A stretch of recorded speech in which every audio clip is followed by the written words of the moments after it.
Olá, meu nome é Ari, sou voluntário do Grupo Espírita Fraternidade da cidade de Caieiras. Como fazemos todos os domingos, estamos aqui reunidos em torno do Evangelho de Jesus para refletirmos sobre os seus ensinamentos. E como fazemos em todo início dessa tarefa, nós pedimos a Deus que nos ampare, nos ilumine nesse domingo e durante toda essa semana. Hoje eu vou falar sobre um tema que está no Livro da Esperança, do Espírito de Emmanuel, psicografia de Chico Xavier, Nas Sendas do Mundo. Lá ele cita um trecho, nesse trecho Sendas do Mundo, ele fala sobre um trecho de Mateus. Mateus foi um dos 12 apóstolos de Jesus.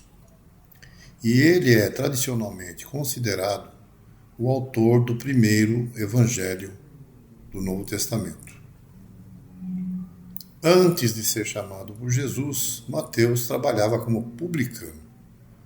O publicano era o cobrador de impostos para o Império Romano na região.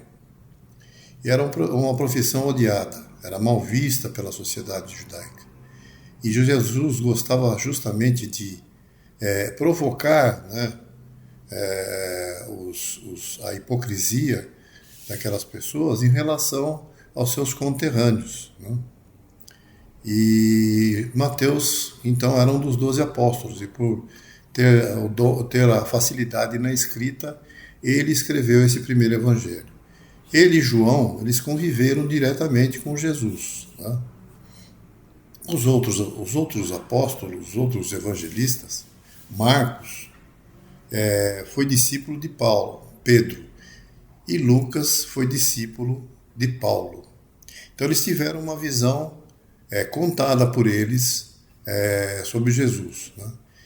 E assim é no Evangelho de Mateus que nós temos a mais completa versão das bem-aventuranças, do Sermão do Monte.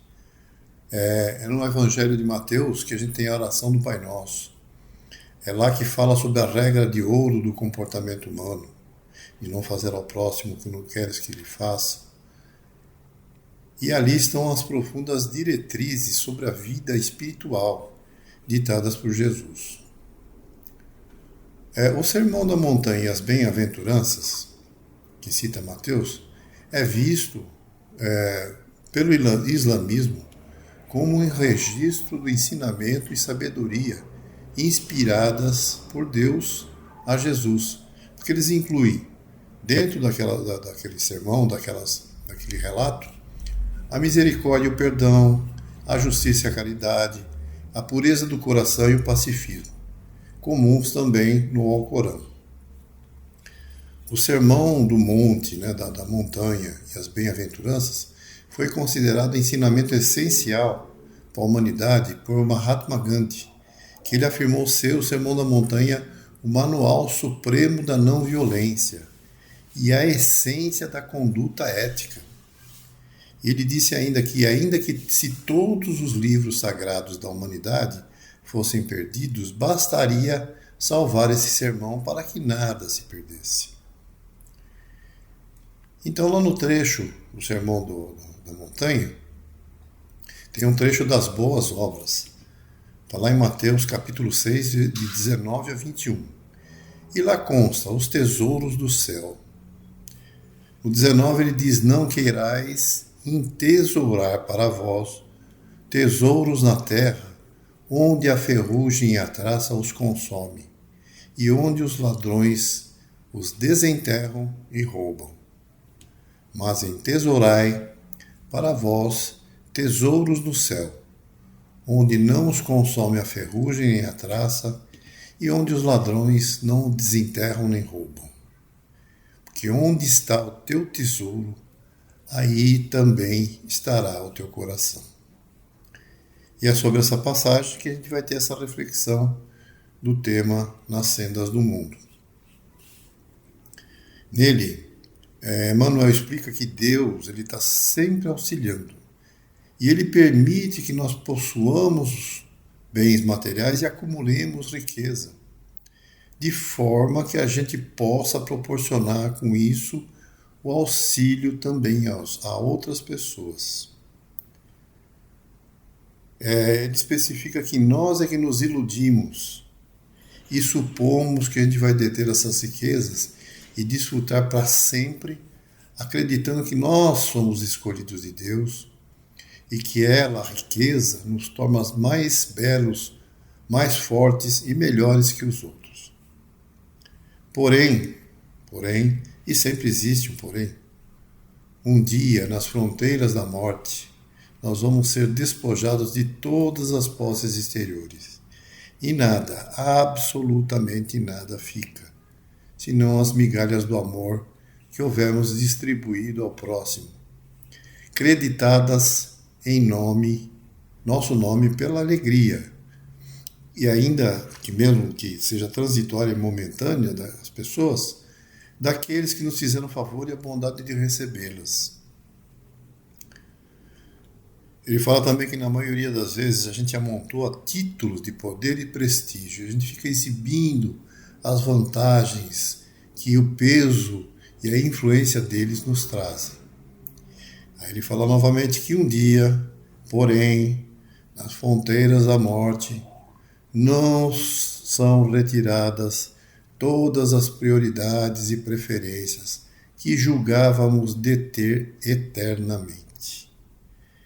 Se ficar algo, será o saldo dos favores articulados que aliviaram a outras pessoas, mesmo que eles não tenham percebido, mas que aceitaram os nossos atos de caridade fraterna. A gente usa as frases brilhantes que a gente vê e lê, acreditando que a gente possa incorporar aquela qualidade ao nosso ser. Mas especifica novamente, é na fronteira da morte que descarregamos as ilusões que possuímos, ficando somente os benefícios que fizemos, mesmo que mínimos, aos que nosso caminho puderam ser contemplados. Nós carregamos espiritualmente bagagens que representam as nossas virtudes, mas também os nossos pesos inúteis, como o orgulho, a vaidade, as mágoas, a raiva e o egoísmo. E muitas doutrinas defendem que é impossível entrar no céu carregando uma bagagem emocional pesada e negativa. Por isso é bom estar atento ao que faz parte da nossa bagagem. Afinal, a gente não sabe quando a gente vai começar a empreender essa viagem. Como diz o meu amigo Marcelo, caixão não tem reboque, né? Não vai a reboque tudo aquilo que nós possuímos, todos os títulos que nós temos, para conosco para o túmulo. E mesmo que fosse, para que serviria, né? A caridade não é somente uma virtude, mas é um sistema contábil do universo, que nos permite a felicidade de auxiliar para sermos auxiliados. Tem uma historinha hindu de dois jovens e o sábio. Um sábio com poder de prever o futuro, ele vivia isolado numa floresta, porque as pessoas incomodavam constantemente. Todo mundo queria saber o seu futuro. Dois jovens o procuraram e encontraram. Imploraram para saber os seus destinos. O sábio respondeu que o futuro não é algo fixo, mas construído pelas nossas ações. O karma, né? Que é em essência uma lei espiritual e universal de causa e efeito. E ele previu ali que um jovem se tornaria rei e o outro morreria em 1 ano. Assustados, foram embora e reagiram de formas diferentes. O que foi dito que seria rei tornou-se arrogante, enquanto o que esperava morrer viveu o ano restante ajudando os outros e praticando o bem. Depois de 1 ano, nenhum dos destinos se cumpriu. E eles voltaram ao sábio E o sábio explicou para eles: a forma como vocês escolheram agir mudou o peso das suas ações e alterou completamente o caminho de suas vidas. Um virou rei e outro não morreu. A moral da história é que o seu destino não está escrito na pedra. As suas escolhas, as virtudes e ações presentes moldam quem você é e para onde sua alma evoluirá. Muitas vezes, as nossas virtudes, as escolhas e ações modificam o nosso destino. E assim como uma viagem que a gente vem de volta do exterior, e a gente pode considerar que nesse planeta que a gente se encontra, a gente está numa viagem ao exterior, né? E um dia nós vamos retornar à pátria espiritual, né? Quando nós retornarmos da pátria espiritual, assim como a gente passa, quando retorna ao nosso país de uma viagem, a gente vai passar pelas alfândegas da morte, quando voltar à pátria espiritual, né? E toda a bagagem daquilo que a gente não necessita, né, será inspecionada. E aquilo que tiver fora do regulamento ou da cota vai ser confiscado. Mas, em contrapartida, as leis divinas vão permitir que a gente recolha em nosso favor tudo o que nós demos de nós, tudo o que fizemos, tudo do que sabemos e temos em socorro dos outros irmãos necessitados que no nosso caminho nós encontramos. E isso isso aí vai fazer uma valorização eterna dos nossos recursos à nossa alma no plano espiritual. Essa sim vai ser a verdadeira riqueza. Para finalizar o trecho do livro, ele fala que a propriedade ela existe e a gente pode dispor dela, mas devemos a Deus tudo o que temos e possuímos somente aquilo que damos. É uma piada clássica, tem várias versões, existem várias formas que ela é contada, mas uma mais comum, que eu já contei algumas vezes também, na chegada do céu, envolve um padre. Mas esse padre pode ser um clérigo, um pastor ou um palestrante espírita, né? E um motorista de ônibus. O padre e o motorista morreram no mesmo dia. Chegaram juntos ao portão do céu.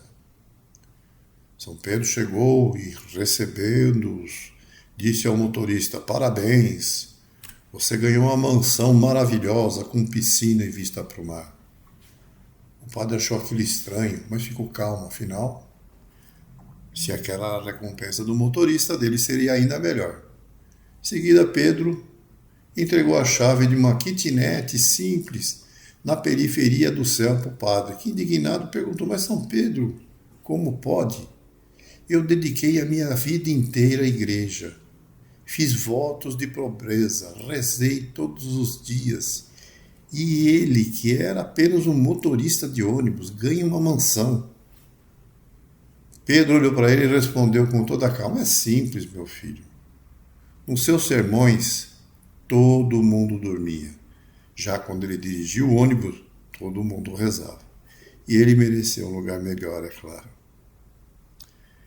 Então esse é o tema desse domingo.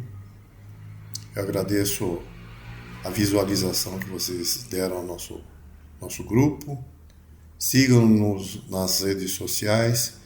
Prepare-se que vem aí nossa festa julina, dia 11. E estaremos juntos na próxima semana para mais um reencontro do Evangelho. Que Jesus nos abençoe e nos ilumine hoje e essa semana. Que assim seja.